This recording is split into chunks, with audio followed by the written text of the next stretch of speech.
আসসালামু আলাইকুম আমার প্রিয় ভাই ও বোনেরা, আশা করি আপনারা সবাই ভালো আছেন। আপনাদের দোয়ায় আমিও অনেক অনেক ভালো আছি আলহামদুলিল্লাহ। তো এবছর শীতের মধ্যে শীতের পিঠা খাওয়া হয়নি। আমার ছেলে মেয়ে বলতেছে যে আম্মু শীত চলে যাচ্ছে, শীতের পিঠা কেন খাওয়াচ্ছ না, কবে খাওয়াবা? তো সব সময় আমি কাজে কামে ব্যস্ত থাকি, তেমন একটা সময় পাই না, আর তেমন একটা পিঠা টিঠা বানিয়ে খাওয়া হয় না।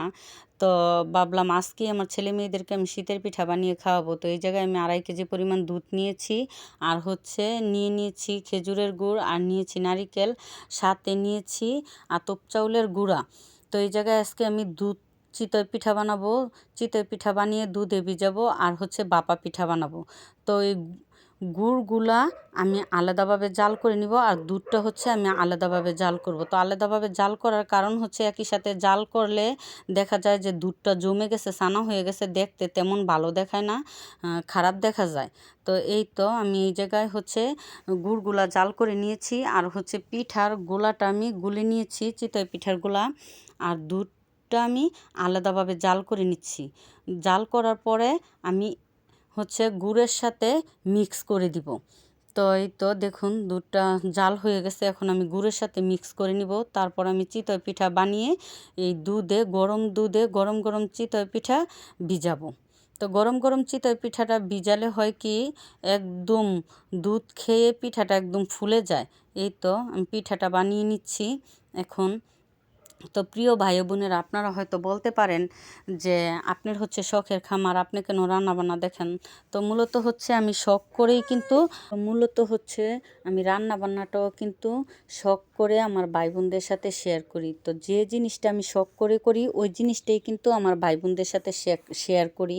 তো প্রিয় ভাই বোনেরা, এই জিনিসটা কিন্তু আপনারা খারাপ চোখে দেখবেন না, খারাপ কোনো মন্তব্য করবেন না। তো দেখুন, আমি কিন্তু আমার ভাই বোনদের সাথে যে জিনিসটা আমি শখ করি ওই জিনিসটাই কিন্তু শেয়ার করি। তো এই তো আমি দেখুন পিঠাগুলা কতটা সুন্দর হচ্ছে, মাশাল্লাহ। তো এই পিঠাগুলো আমি দুধে ভিজিয়ে নিচ্ছি, আর এই দিক দিয়ে আমার ছেলে বারবার বলতাছে যে মা আমাকে ডিম পিঠা বানিয়ে দাও। তো আমি বলতাছি বাবা ডিম পিঠা কীভাবে বানাবো, দেখো ছোট ছোট পিঠা এই জায়গায় আমি ডিম দিব কি করে? তো আমার আলাদা একটা সাজ আছে, ওইটাতে বড় পিঠা হয়। তো আমার ছেলে ওইটার কথাই বলতাছে। তো আমি বলতাছি বাবা এই চুলাতে তো ওই সাজটা দেওয়া যাবে না। তো আমার ছেলে বলতাছে তাহলে কোয়েল পাখির ডিম দিয়ে আমাকে ডিম পিঠা বানিয়ে দাও। তো আমার ছেলেকে ডিম পিঠা বানিয়ে দিতে হবে, কারণ আমার ছেলে 2টা পিঠাই খায়, ডিম পিঠা আর খায় চিকেন কুলি। আর আমার মেয়ে তো যেই পিঠা দিব সেই পিঠাই খাবে। আমার মেয়ে পিঠার পাগল, আর আমার ছেলে 2টা পিঠা ছাড়া আর কোনো পিঠাই খাবে না। তো পিঠাগুলো খুবই সুন্দর হচ্ছে, মাশাল্লাহ। তো এই তো আমার ছেলেকে আমি ডিম পিঠা বানিয়ে দিচ্ছি। তো আপনারা হয়তো বলবেন যে একবার মা বলতেছেন একবার আম্মু বলতেছেন। তো আমার 2 ছেলে মেয়ে আমাকে 2 নামে চিনে। আমার ছেলে ছোট থাকতে আমাকে মা বলে ডাকে, আর আমার মেয়ে আম্মু বলে ডাকে। তো 2 জন আমাকে 2 ভাবে ডাকলেই আমার কাছে খুবই ভালো লাগে। তো এই তো সকালবেলা দুধ চিতই পিঠা আর বাপা পিঠা। তো আমি, আমার শাশুড়ি, আমার মেয়ে নাস্তা খেয়ে নিচ্ছি, আর আমার মেয়ে বারবার বলতেছে ভাইয়া একটা পিঠা খাও।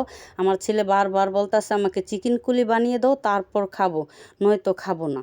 তো আর কি করা, আমরা নাস্তা খেয়ে ছেলেকে চিকেন কুলি বানিয়ে দিব। তো আজ এ পর্যন্তই, ভালো থাকবেন, সুস্থ থাকবেন, আল্লাহ হাফেজ।